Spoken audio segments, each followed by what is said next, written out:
Selamat berjumpa kembali dalam kesempatan kali ini. Saya akan membagi tentang persepsi dan motivasi. Ini termasuk dalam mata kuliah psikologi dalam keperawatan. Nah, kita masuk dengan pengertian. Persepsi menurut Kamus Besar Bahasa Indonesia itu merupakan tanggapan penerimaan langsung dari sesuatu. Proses seseorang mengetahui beberapa hal melalui panca inderanya. Sedangkan menurut Jalaluddin Rahmat itu persepsi merupakan pengamatan tentang objek, peristiwa atau hubungan-hubungan yang diperoleh dengan menyimpulkan informasi dan menafsirkan pesan. Kalau kita berdasarkan Walgito, persepsi itu merupakan suatu proses pengorganisasian, penginterpretasian terhadap stimulus yang diterima oleh organisme atau individu sehingga menjadi sesuatu yang berarti dan merupakan aktivitas yang integrated dalam diri individu. Kita perhatikan gambar ini. Kadang penglihatan kita itu menipu. Apakah ini betul awan ataukah ini juga lautan? Nah, kita perhatikan gambar yang ada ini. Kadang kita bingung kapan dia memulai dan kapan berakhir.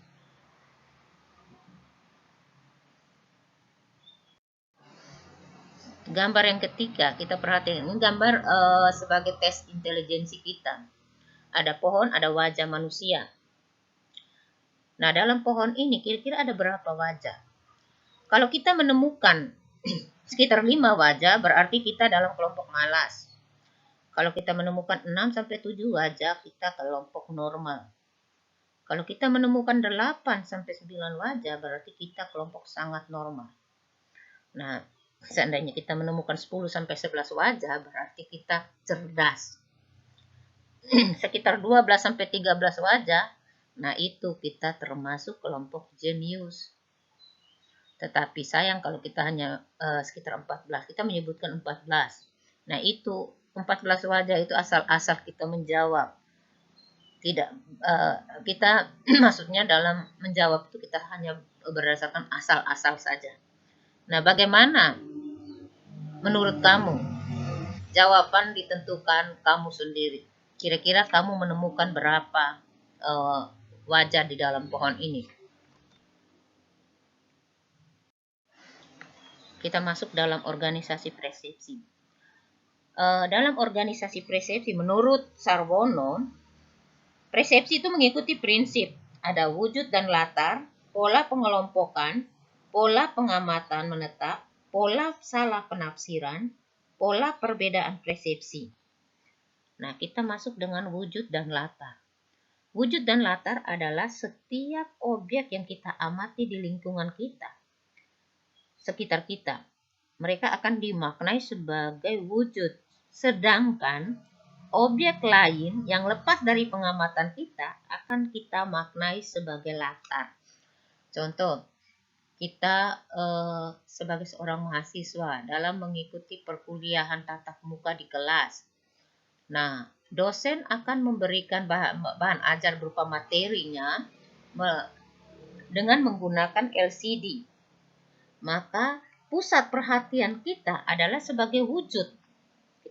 Sedangkan suara dosen dan LCD itu merupakan sebagai latar. Yang kedua, pola pengelompokan. Nah, pola pengelompokan mencakup prinsip kedekatan, kesempurnaan, dan kesamaan. Kita masuk pertama, prinsip kedekatan. Prinsip kedekatan yaitu persepsi yang menggunakan pola pengelompokan objek. Sehingga dalam pengamatan ada objek yang saling mendekat dan ada objek yang berdiri sendiri. Coba kita perhatikan gambar ini. Bujur sangkar yang terdapat dalam gambar ini akan kita lihat sebagai 4 kelompok bujur sangkar yang masing-masing terdiri dari 30 buah, yaitu 3 kali 10 buah. yang 10 buah seolah-olah membentuk kelompok sendiri ini. Ini 10 buah ini seolah-olah membentuk kelompok sendiri, sedangkan yang ini adalah 30 buah.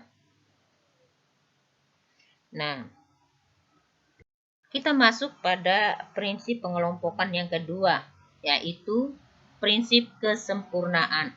Prinsip kesempurnaan adalah persepsi yang menggunakan pola pengelompokan objek, sehingga dalam pengamatan ada objek yang saling mendekat, membentuk gambar yang sama, dan ada objek yang berdiri sendiri. Coba kita perhatikan gambar ini.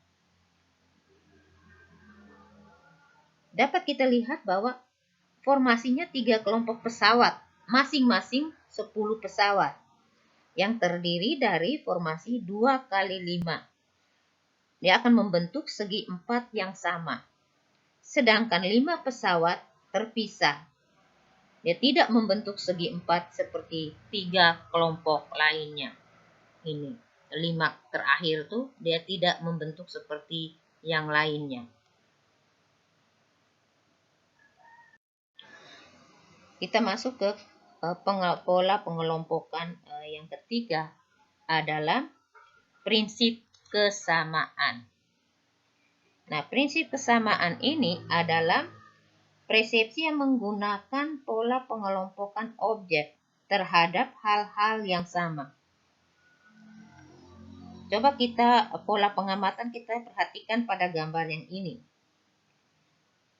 Gambar ini cenderung mengelompokkan bulatan-bulatan besar dengan bulatan besar dan bulatan kecil dengan bulatan kecil. Jadi ada bulatan besar urutan yang pertama, lalu bulatan kecil. Ini kita perhatikan. Selanjutnya kita masuk pada yang ketiga adalah pola pengamatan menetap. Pada pola pengamatan menetap yang ketiga ini, yaitu pengamatan yang terbentuk karena selalu belajar dari pengalaman masa lalu, sehingga terbentuk pola pengamatan yang tetap. Pola pengamatan yang tetap ini terdiri dari ada warna, ada bentuk, ada ukuran, dan letak. Warna, bentuk, ukuran, dan letak. Ini hanya 3, harus tambah 1 ya, ukuran. Nah, warna, apabila suatu objek yang sekarang terlihat berwarna merah, lusa dan seterusnya akan tetap terlihat warna merah, tidak berubah menjadi biru atau hijau. Contoh kayak bunga mawar, dia dari mekar pertama sampai dia gugur pasti warna misalnya merah ya merah. Ketetapan bentuk adalah apabila saat ini misalnya bola terlihat bundar, lusa dan seterusnya bola tersebut akan terlihat bundar, tidak akan berubah menjadi bentuk kubus atau kerucut. Yang ketiga, ketepatan ukuran. Apabila dilihat dari jarak jauh, tiang listrik yang tingginya 20 meter akan terlihat pendek. Tetapi faktanya, jika kita mempersepsikan tiang listrik tersebut tinggi. Yang terakhir adalah ketepatan letak. Apabila kita melihat pohon yang berjalan pada saat naik kereta api, persepsi kita seolah-olah pohon tersebut adalah yang bergerak. Padahal pohon tersebut berada tetap pada tempatnya. Selanjutnya yang keempat, ini bukan C tapi 4, adalah pola salah penafsiran. Pola salah penafsiran adalah kesalahan penafsiran terhadap objek yang diamati dalam organisasi persepsi.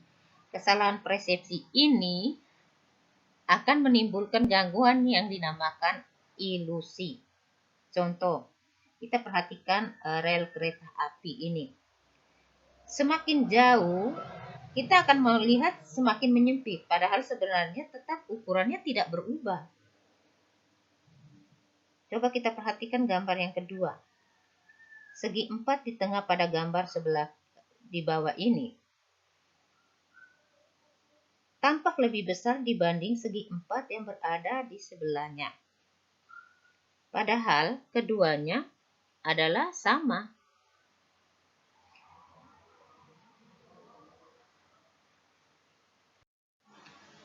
Kita lanjut pada organisasi dan persepsi yang ke-5, yaitu perbedaan persepsi. Perbedaan persepsi adalah objek yang sama yang dipersepsikan berbeda oleh dua atau lebih individu. Perbedaan persepsi ini disebabkan oleh yang pertama perhatian. Perhatian adalah perbedaan fokus objek yang kita amati. Contoh, objek yang diamati perawat A dan B adalah pasien yang sedang sakit keras. Perawat A mengamati wajah pasien yang terlihat pucat. Sedangkan perawat B mengamati kaki pasien yang terlihat bengkak. Ketika keduanya ditanya oleh kepala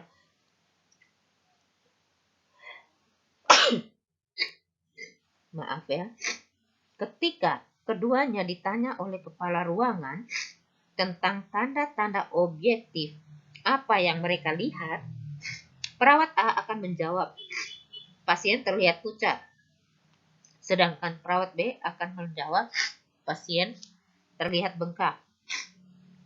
Nah, perbedaan persepsi yang kedua adalah set. Set adalah harapan individu terhadap rangsangan yang terjadi. Contoh, seorang mahasiswa biasanya memfotokopi materi pelajaran di suatu tempat fotokopi dengan harga Rp100 per lembar. Sementara itu, mahasiswa yang lain biasanya fotokopi di tempat yang berbeda dengan harga Rp150 per lembar. Kemudian keduanya bertemu di tempat fotokopi yang lain untuk fotokopi materi pelajaran dengan harga Rp125 per lembar. Tentunya mahasiswa yang pertama mengatakan bahwa harga fotokopi di tempat tersebut mahal. Sedangkan mahasiswa yang kedua, dia akan mengatakan bahwa harganya murah. Nah, perbedaan persepsi yang ketiga, kebutuhan. Perbedaan persepsi yang terjadi karena perbedaan kebutuhan individu. Contoh, ada 2 orang pasien, masing-masing dirawat di rumah sakit dan ruangan perawatan yang sama. Pasien yang pertama sudah diperiksa oleh dokter dan hanya tinggal menunggu keluarganya untuk berkunjung. Sedangkan pasien yang kedua belum diperiksa oleh dokter. Apabila terdengar suara orang yang datang dan masuk ke ruangan, pasien pertama memiliki persepsi bahwa keluarganya yang datang berkunjung. Sedangkan pasien yang kedua akan memiliki persepsi bahwa dokter yang akan datang dan memeriksa dirinya. Perbedaan persepsi selanjutnya adalah sistem nilai. Sistem nilai adalah perbedaan persepsi yang terjadi karena perbedaan nilai-nilai yang dianut oleh masyarakat. Contoh, masyarakat desa pada umumnya menganggap bahwa makan sambil berdiri ketika menghadiri pernikahan adalah sikap yang tidak sopan. Namun, kalau masyarakat kota pada umumnya menganggap hal itu tidak melanggar kesopanan. Perbedaan persepsi yang berikut adalah ciri kepribadian. Ciri kepribadian adalah perbedaan persepsi karena adanya perbedaan kepribadian pada diri individu tersebut. Contoh, si A berkepribadian introvert, sedangkan si B berkepribadian ekstrovert. Suatu saat, si A ingin meminjam uang kepada temannya karena ia sangat membutuhkan, namun takut diketahui teman-temannya. Si A memilih persepsi bahwa meminjam uang bila diketahui teman akan membuat dirinya malu, sehingga meminjamkan uang tersebut dilakukan secara diam-diam dan hati-hati. Tapi sebaliknya, si B tidak peduli dengan omongan teman-temannya. Apabila si B butuh uang, dia langsung meminjam saja pada temannya. Perbedaan persepsi yang terakhir adalah gangguan kejiwaan. Gangguan kejiwaan umumnya menimbulkan halusinasi berupa banyak ya halusinasi. Ada halusinasi penglihatan, ada pendengaran, ada penciuman dan seterusnya. Itu nanti pelajarannya pada materi keperawatan jiwa nantinya.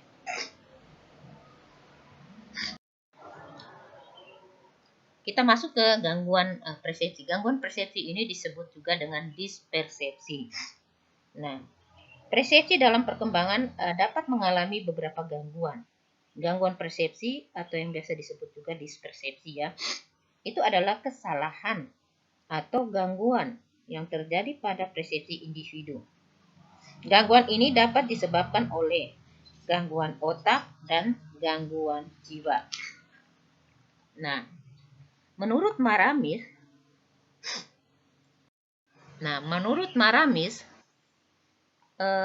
terdapat 7 macam gangguan persepsi, antara lain halusinasi, ilusi, depersonalisasi, derealisasi, gangguan psikofisiologis, agnosia, dan gangguan somatosensori pada reaksi konversi.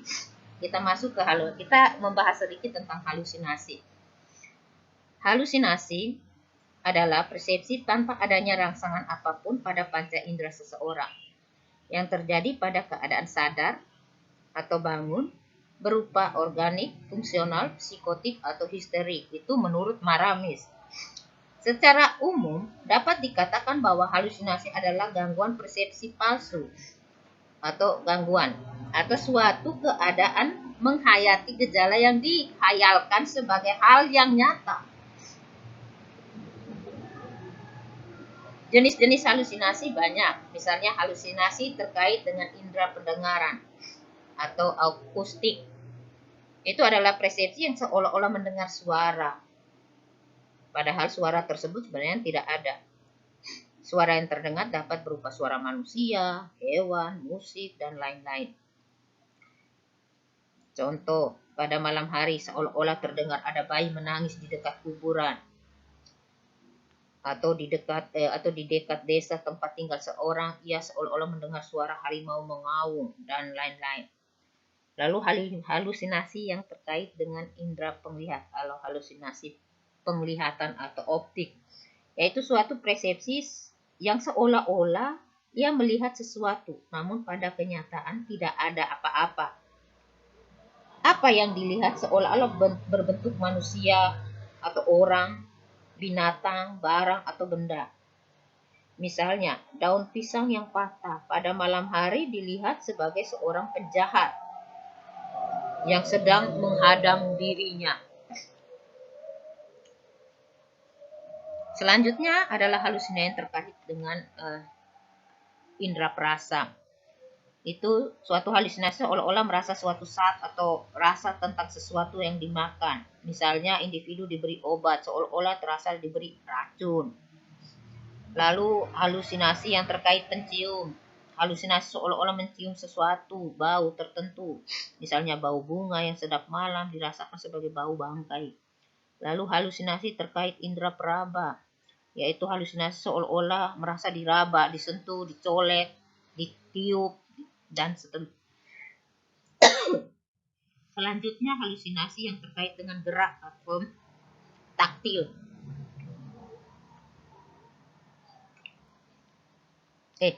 Kalau indera peraba tadi taktil, kalau indera halusinasi terkait dengan gerak adalah kinestetik. Jadi secara alat kembali, halusinasi yang terkait dengan gerak adalah halusinasi kinestetik. Adalah halusinasi seolah-olah merasa badannya bergerak di suatu ruangan tertentu dengan merasa anggota badannya bergerak dengan sendirinya. Lalu halusinasi terkait alat tubuh bagian dalam atau visceral. Halusinasi seolah-olah perasaan tertentu yang timbul tumbuh bagian dalamnya, misalnya seperti ditusuk-tusuk jarum. Lalu halusinasi hipnagogik dan seterusnya ya. Isi halusinasi, kalau nanti kita pelajari tentang gangguan persepsi sensori halusinasi itu, yang paling pertama kita akan berklarifikasi pada pasien itu adalah tentang isi, frekuensi, waktu, lalu respon dari pasien. Jadi itu penting sekali. Kita masuk ke ilusi. Ilusi adalah interpretasi yang salah atau menyimpan tentang persepsi yang sebenarnya terjadi karena adanya rangsangan pada panca indera. Secara singkat dapat dinyatakan bahwa ilusi adalah persepsi pengamatan yang menyimpang. Contoh, bayangan daun pisang tadi kita terlihat seperti seorang penjahat. Bunyi angin terdengar seperti seorang memanggil namanya. Selanjutnya, depersonalisasi. Depersonalisasi adalah perasaan yang aneh tentang dirinya atau perasaan bahwa pribadinya sudah tidak seperti biasanya lagi dan tidak sesuai dengan kenyataan. Depersonalisasi juga merupakan kondisi patologis individu yang merasa bahwa dirinya atau tubuhnya sebagai sesuatu yang tidak nyata. Contoh, perasaan bahwa dirinya seperti sudah di luar badannya. Perasaan bahwa kakinya kanannya bukan kepunyaannya lagi. Selanjutnya, derealisasi adalah perasaan aneh tentang lingkungan sekitar dan tidak sesuai dengan kenyataan. Misalnya, segala sesuatu dirasakan seperti mimpi. Contoh, seorang wisatawan sedang menikmati keindahan pemandangan alam yang sangat menakjubkan, sehingga ia merasakan seolah-olah sedang bermimpi. Selanjutnya, gangguan psikofisiologis. Secara harafiah, somatosensori, psikologis loh. Gangguan psikologis adalah gangguan pada tubuh yang dipersarafi oleh susunan saraf yang berhubungan dengan kehidupan dan disebabkan oleh gangguan emosi. Contoh, kulit, radang kulit, dermatitis, biduran, gatal-gatal, dan banyak cairan pada tubuh. Otot dan tulang, misalnya otot tegang hingga kaku, otot tegang dan kaku di punggung, misalnya disebut low back pain. Kalau otot tadi, otot tegang hingga kaku, itu tension headache. Kalau kulit tadi, misalnya radang kulit, dermatitis. Biduran adalah urtikaria. Gatal-gatal tadi pruritis.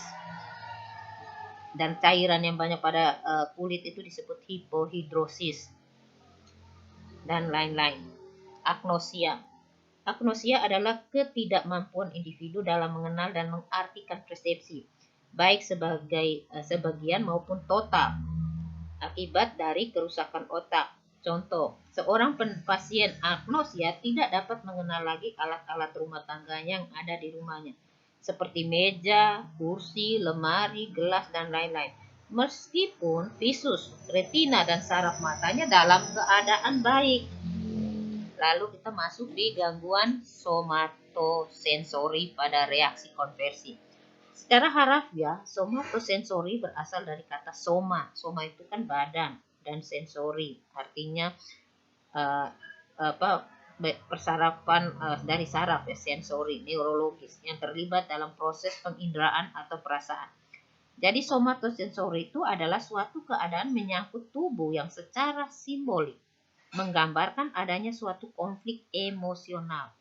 Misalnya, anestesia, yaitu kehilangan sebagian atau keseluruhan kepekaan indera peraba pada kulit. Parestesia, perubahan pada indera peraba seperti ditusuk-tusuk jarum, di badannya ada semut berjalan, di kulitnya merasa panas atau kulitnya terasa tebal, atau gangguan melihat dan mendengar. Ada makropsia atau megalopsia, yaitu melihat benda lebih besar dari keadaan sebenarnya. Bahkan kadang-kadang terlalu besar sehingga menakutkan. Kalau mikropsia kebalikannya. Selanjutnya kita masuk pada syarat dan proses terjadinya persepsi. Dengan adanya persepsi, individu dapat menyadari dan memahami keadaan lingkungan sekitar mereka, serta dapat menyadari dan memahami keadaan diri individu yang bersangkutan atau self-persepsi. Instrumen penghubung persepsi antara individu dengan dunia luar adalah panca indera. Persepsi terjadi melalui proses yang didahului dengan penginderaan. Pertama, stimulus diterima. Stimulus ini diterima oleh objek. Selanjutnya, sebentar. Stimulus pertama, stimulus diterima oleh reseptor, kemudian diteruskan ke otak atau pusat saraf yang diorganisasikan dan diinterpretasikan sebagai proses psikologis. Akhirnya individu menyadari tentang apa yang dilihat dan didengar. Saya ulangi ya. Persepsi terjadi melalui proses yang didahului dengan penginderaan. Yang pertama, stimulus itu kita terima sebagai reseptor. Kemudian kita teruskan ke otak atau saraf pusat. Selanjutnya diorganisasikan dan diinterpretasikan sebagai proses psikologis. Akhirnya individu menyadari tentang apa yang dilihat dan didengar. Ada beberapa syarat terjadi persepsi. Ada objek, perhatian, ada panca indera, ada saraf sensori. Nah, objek adalah berperan sebagai stimulus. Sedangkan panca indera berperan sebagai reseptor. Adanya perhatian sebagai langkah pertama untuk mengadakan persepsi. Adanya panca indera sebagai reseptor penerima stimulus. Sedangkan saraf sensori itu sebagai alat untuk meneruskan stimulus ke otak atau pusat saraf atau pusat kesadaran kita. Kemudian dari otak dibawa melalui saraf motorik sebagai alat mengadakan respon. Sehingga persepsi terjadi melalui 3 proses, yaitu proses fisik, proses fisiologi, dan proses psikologi. Di dalam proses fisik terjadi melalui kealaman, yaitu objek yang diberikan stimulus, kemudian diterima oleh reseptor atau panca indera kita. Sementara itu, proses fisiologis terjadi melalui stimulus yang dihantar oleh saraf sensori kita, lalu disampaikan ke otak atau diteruskan ke otak. Terakhir, proses psikologis merupakan proses yang terjadi pada otak sehingga kita individu menyadari stimulus yang kita terima. Jadi ketiga saraf tersebut sangat diperlukan untuk mencapai suatu persepsi yang baik. Untuk lebih jelasnya kita perhatikan proses persepsi yang terjadi pada slide ini. Yang pertama tadi objek, dia akan memberikan stimulus kepada reseptor. Dari reseptor ini kan di dalam mengantar ke saraf sensori. Dari saraf sensori diteruskan ke otak. Dari otak diproses. Di otak itu kan diproses. Diproses, diterima, lalu diteruskan ke saraf motorik. Selanjutnya kita persepsikan. Terima kasih atas perhatian. Salam sehat jiwa. Tuhan memberkati. Sampai ketemu kembali pada persepsi dan motivasi part yang kedua. Karena bagian kedua itu saya akan menjelaskan tentang motivasi.